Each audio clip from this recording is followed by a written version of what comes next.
Welcome to my YouTube channel. नमस्कार दोस्तों, मेरा नाम है प्रिंस। स्वागत करता हूं आपके अपने YouTube channel rock classes with Prince में।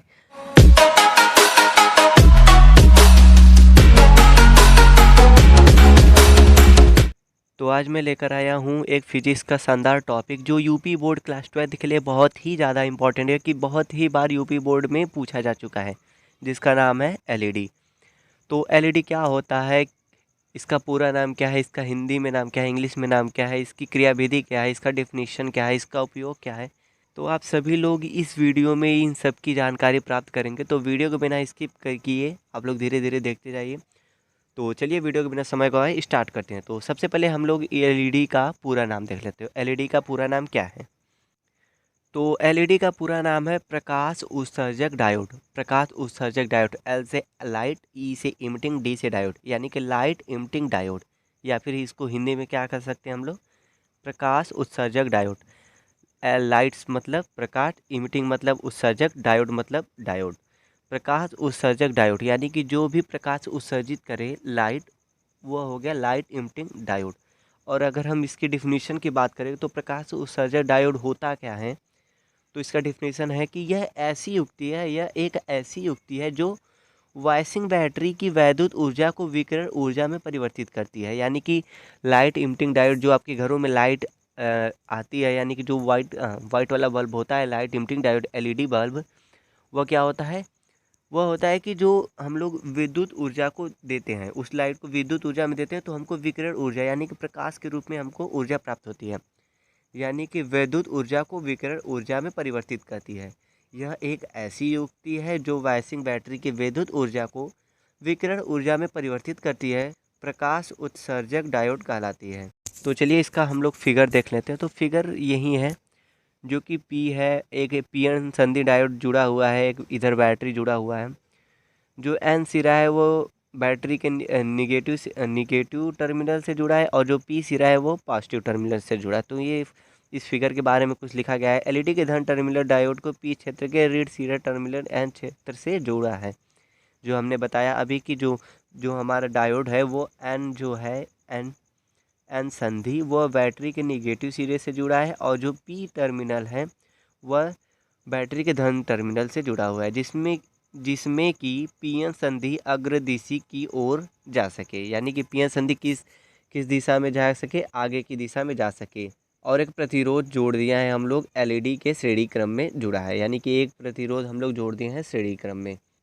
आर एलईडी के प्रतिरोध में जुड़ा एक धारा सीमक प्रतिरोध है, जो एलईडी को आवश्यकता से अधिक धारा प्रवाहित करने जाने पर क्षतिग्रस्त होने से बचाता है। यानी कि जब हमको एलईडी जो है, हमको अगर बहुत ज़्यादा अगर करंट मिलने लगेगा तो ये हमारा क्या हो जाएगा, एलईडी क्या हो जाएगा, जल जाएगा। इसलिए हम लोग इसमें क्या लगाते हैं, एक प्रतिरोध लगाते हैं जो कि हमको क्षति होने से बचाता है, यानी कि हमारे एलईडी को सेव करता है।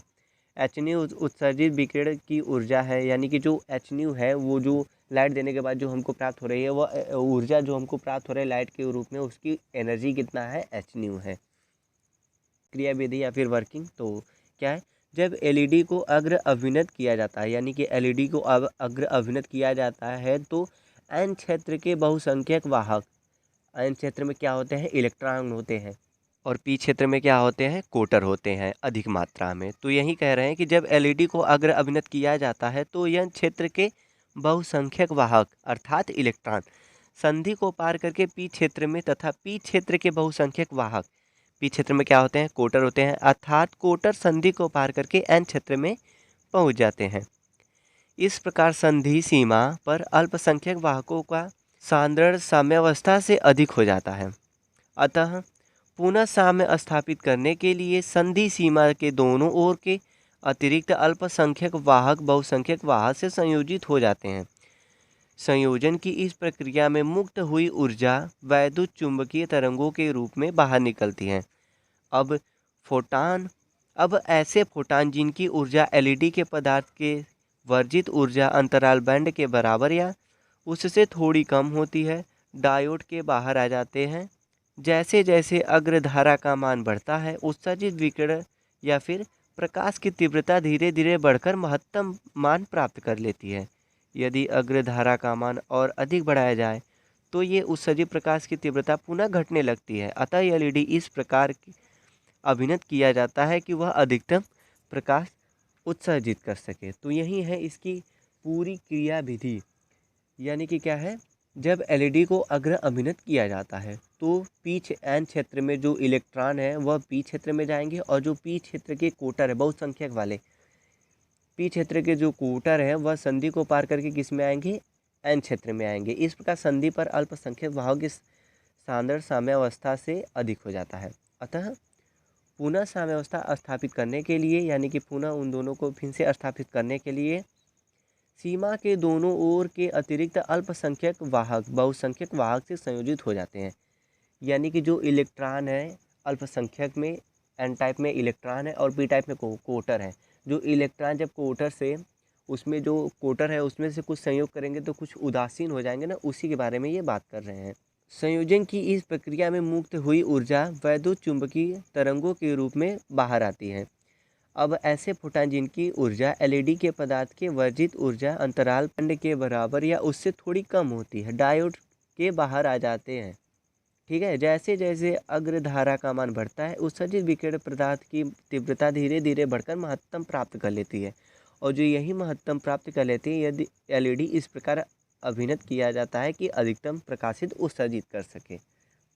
तो यही है इसकी पूरी क्रिया विधि। तो चलिए अब हम लोग इसकी देखते हैं कि इसका यूज़ क्या है, एलईडी का यूज़ कहाँ कहाँ करते हैं, हमारे दैनिक जीवन में एलईडी का यूज़ कहाँ कहाँ है। तो एलईडी का उपयोग जो कहाँ कहाँ होता है हमारे दैनिक जीवन में, तो सबसे पहला है अलार्म चोर सूचक घंटी में। यानी कि अगर हम कहीं पर चोरी से घूमते जाते हैं तो अंदर एलईडी अगर दरवाजे पे लगा होता है तो अंदर पता चल जाता है, फिर घंटी बज जाती है कि हाँ कोई दरवाजे पे आया है। तो अलार्म चोर सूचक घंटी में, चोर सूचक घंटी इसलिए है क्योंकि अगर मान लीजिए हम जा रहे हैं तो ठीक है, अगर मान लीजिए कोई चोर चला गया तो फिर चोरी सूचक घंटी हुई ना। तो ये हो गया पहला। और दूसरा है घरों को प्रकाशित करने में, यानी कि जो घरों में हम लोग एलईडी यूज़ करते हैं तो उसका भी तो यूज हो गया ना प्रकाशित करने में। और तीसरा है मेमोरी में सूचना प्रवेश के लिए, यानी कि जब कोई भी हमारे पास पेन ड्राइव या फिर मेमोरी होता है, अगर उसको हम लैपटॉप में लगाते हैं तो उसमें एक बल्ब जलने लगती है कि हाँ लगता है कि हाँ अब लगता है हमारा कि वो जो पेन ड्राइव है वो सपोर्टेड हो गया है। तो इसका उपयोग कहाँ क्या होता है, कंप्यूटर में जो चिप लगाते हैं वहाँ पर, या फिर मेमोरी लगाते हैं वहाँ पर। और चौथा है हमारे पास टीवी डीवीडी के रिमोट में। आप सभी लोगों को पता है कि हम लोग बैठे बैठे टीवी के चैनल को जो कि बहुत ही आसानी से बदल देते, तो वो किसके कारण होता है, बटन यहाँ से दबाए बस काम वहाँ से चैनल बदल गया। यानी कि ये किसके कारण हो रहा है, एलईडी के कारण हो रहा है।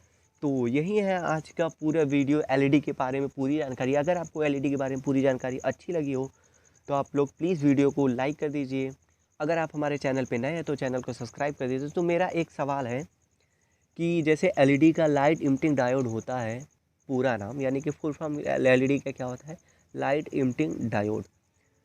तो लेज़र का फुल फॉर्म क्या होता है। अगर आप लोगों को आ रहा है तो आप लोग कमेंट कर दीजिए, अगर आप लोगों को नहीं भी आ रहा है तो भी कमेंट कर दीजिए कि हाँ हमको नहीं आ रहा है, तो हम आपको अगले वीडियो में बता देंगे। तो चलिए मिलते हैं आपसे नेक्स्ट वीडियो में।